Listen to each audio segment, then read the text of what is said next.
ng Royal Chef ang dapat lamang na magmana nitong Wunamjung. Siya lamang. Papa. Papa, paano niyo nasabi yan?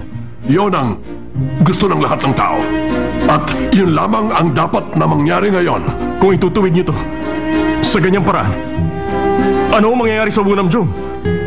Iisipin ng mga tao, nililang natin sila. Ano mangyayari sa akin at sa Wunamjung? Papa, hindi ito tama, Papa. Kailangan kong makausap ngayon si Patrick. Pakiusap.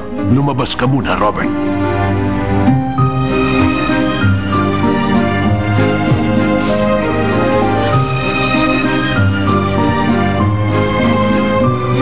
Dinaramdam ko.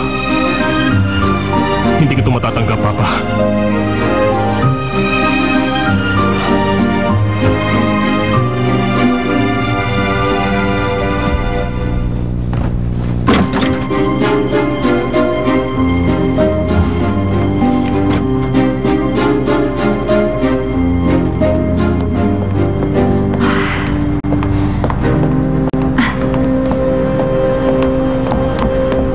Kung ganun, hindi niyo mismo nakumpirma kay Patrick ang mga nakasulat sa dyaryo? Pakiusap. Ang chief editor na lang namin ang kausapin niyo. Kailan po bababalik si Miss Kim mula sa pagbabakasyon?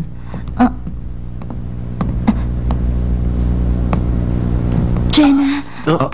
Si Jenna raw. Si Miss Jenna. Kunin niyo. Siya ba? Siya ba si Miss Kim? Ikaw ba si Miss Jenna, Kim?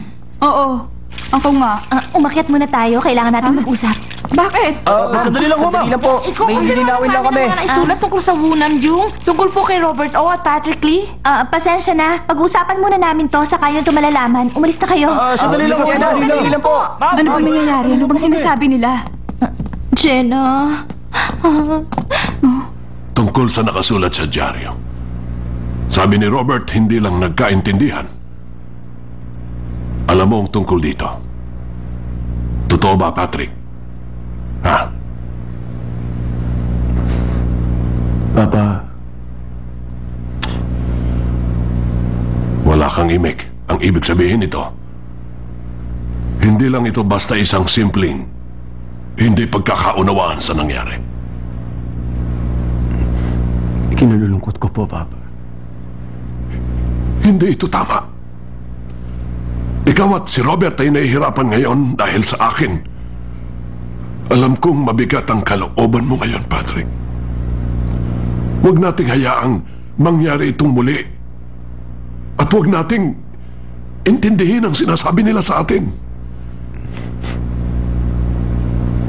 Ikaw ang tunay na tagapagmana ng Royal Chef. Bumalik ka na at kunin mo ang para sa iyo. Papa. Alam ko.